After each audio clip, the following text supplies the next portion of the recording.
నేను నా primary schooling and 10th class వరకు ప్రైమరీ స్కూల్ ఆకులవారి గణపురం, తర్వాత జెడ్పిహెచ్ఎస్ ఏటూరు నగరంలో 10th క్లాస్ అయిపోయిందండి. Intermediate Telangana social welfare residential junior college Jakaram ములుగులోనే ఉంది, అది దాంట్లో చేశాను.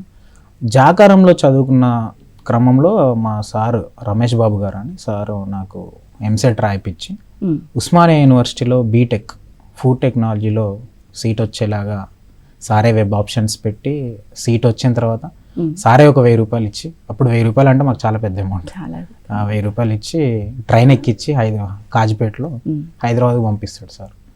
హైదరాబాద్ వచ్చిన తర్వాత ఉస్మానియా యూనివర్సిటీకి నాకు హైదరాబాద్ రావడమే ఫస్ట్ టైం.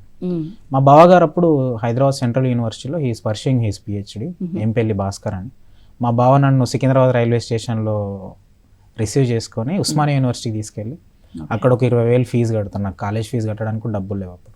మా బావగారే ఫీజు కట్టి అక్కడ హాస్టల్లో జాయిన్ చేయించి ఒక 2-3 ఫ్రెండ్స్ని పరిచయం చేసి ఏదున్నా నేను చూసుకుంటా, యూ కంటిన్యూ యువర్ ఎడ్యుకేషన్ అని చెప్పి పంపిస్తారు.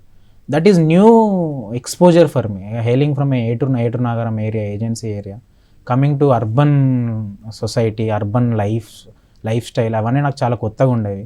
మా ఫ్రెండ్స్ కూడా ఆట పట్టిస్తుండే నన్ను, నేను ఉండే విధానము, ఇక్కడ నేను అర్థం చేసుకునే విధానము, నేను మాట్లాడే విధానం.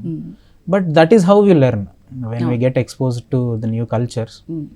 When you give time you learn few things and you will adapt yourself. సో అలాంటి 2017లో వచ్చాను నేను హైదరాబాద్.